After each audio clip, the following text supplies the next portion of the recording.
Hey, what's going on everybody? It's Josh from Cast Strength here again. I want to talk about Irish whiskey today since it's March and we're doing an Irish whiskey month, but, well, when is an Irish whiskey not an Irish whiskey?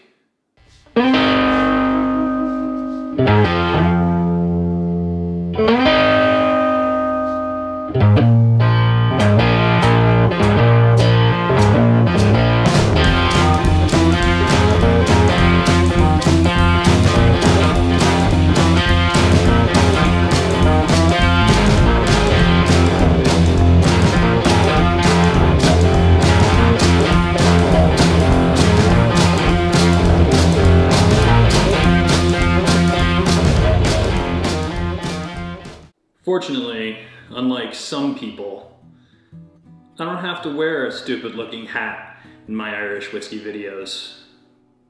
That's mostly because I pretty much carry a stupid looking Irish hat everywhere I go. What can I say? It's a curse to be a ginger.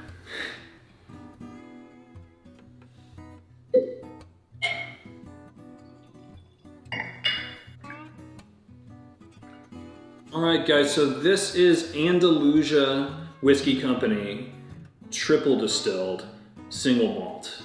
It's 100 proof, 50% ABV, minimum of 2 years old, and aged in a combination of new and used charred oak barrels.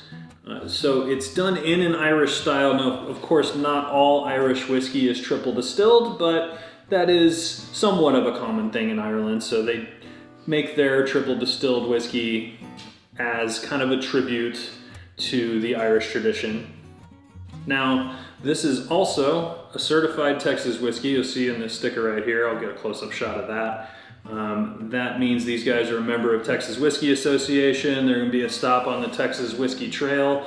Super cool place to visit. Lots of interesting stuff going on there. Lots of cool experiments that they're doing.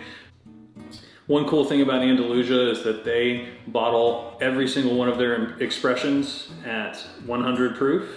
When I was speaking to the master distiller, Ty Phelps, just about a week ago, he said that's not necessarily what he would consider the ideal proof personally for all of their whiskeys, but they, not only for simplicity's sake, just bottle them all at 100 proof, but it allows you to take it at full strength if you want to, or add a little bit of water to bring it down a touch.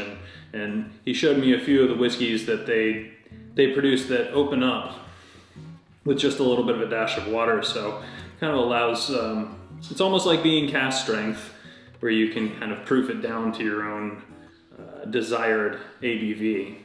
This doesn't quite have like that kind of biscuity, buttery thing like you would get with, say, a Redbreast or one of the green, yellow spot. Lots of malty caramel, a little bit of like baking spices in there. It's certainly more oaky than your typical Irish whiskey. I think maybe the thing I might compare it to as being the most similar actual Irish whiskey that I've had would be maybe like a Jameson Black Barrel, but it's more malty than that. With the Jameson Black Barrel, I feel like you can still tell there's a little bit of grain whiskey content in there. This has a much more rich and lush kind of vibe to it because it is 100% malted barley. They don't use any of the unmalted barley, so it's not in a single pot still Irish whiskey style, so very much single malt versus single pot still.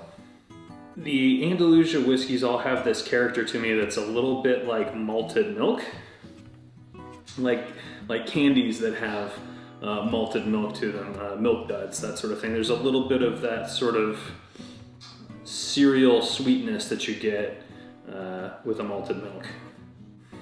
So of course, triple distilled, meaning that, you know, traditional Scotch distillation is a double distillation, so it gets distilled 2 times on average. Of course, there's exceptions to that, but this undergoes a 3rd distillation, which gives it a lighter character, more delicate kind of vibe to it. It's like a caramelly brown sugar. I think if you like bourbon and you wanted to get something that's just a little bit different, try out some Texas whiskey, I think this would really appeal to you. It's got some kind of bourbon vibe to it. that makes it really interesting. And if you like Irish whiskey and you want to try something just a little bit different, absolutely would appeal to you as well, because it's definitely in that style.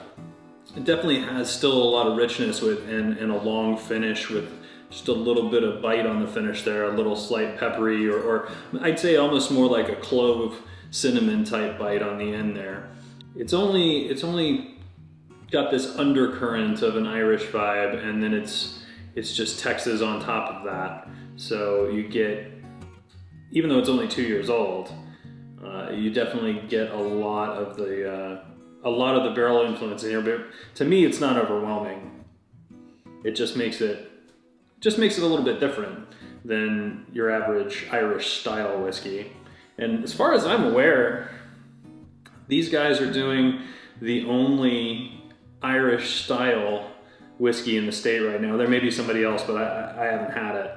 I've talked to a few folks that have some experiments going on where they're going to try things in an Irish style, which I'm really excited about. I love Irish whiskey in general.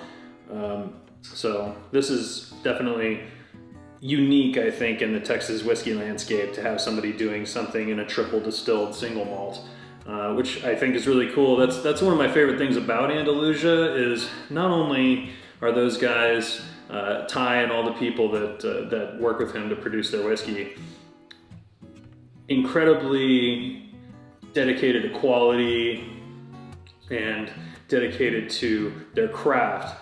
They're using some unique and interesting traditions that wouldn't normally be done here in America.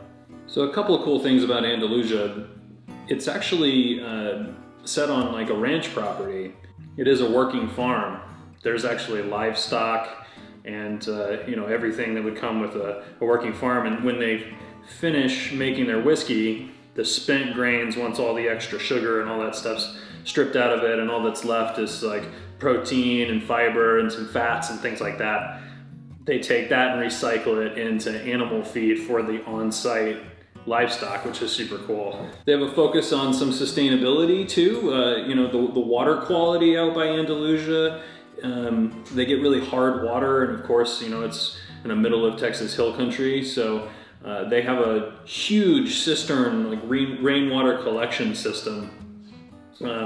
That's really cool, and so far they've been able to produce every bit of their whiskey using entirely harvested rainwater. This is Texas. They wanted to try and conserve as much water as they possibly could. So I think that's really cool, an interesting thing that they do that I really haven't seen a lot of other places. So Ty Phelps and all the folks that work out there in Andalusia, it's a great place to go visit.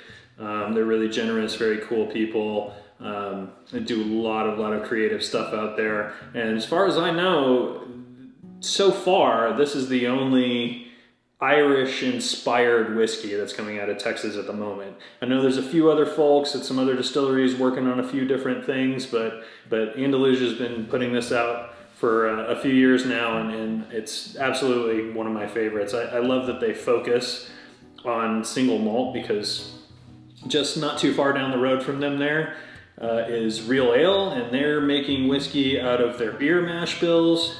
Not too far down the road as well is Ben Milam, and they're doing rye and bourbon. In the opposite direction is Garrison Brothers, who obviously focuses on bourbon as well.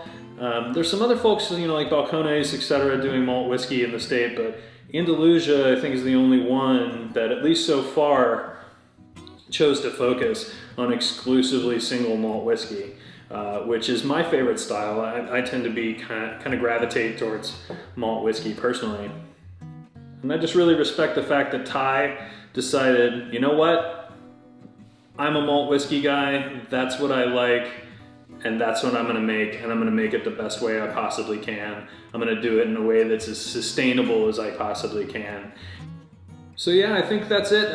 I'm gonna be covering the rest of the Andalusia whiskeys that I have in my collection, and look forward to telling you guys about those. They're doing some really cool, interesting stuff. Rum cask finishes, working on experimental batches of their own rum, which is really cool. So if you're ever around the Austin area, it's worth a little bit of a trip out to Andalusia Whiskey Company. Go and see those guys. It's a super cool place to go check out. Very relaxing out there, fantastic cocktails, and you've got to make sure that you get the whiskey-filled chocolates. That is a must at Andalusia. Gretchen, every single time we go there, she's got to go get the whiskey chocolates. So anyway, till next time, guys, cheers. Like, comment, subscribe. Go check us out on Facebook, Twitter, all the social medias. I don't know, ask Vito about all that stuff. He deals with that. Sláinte.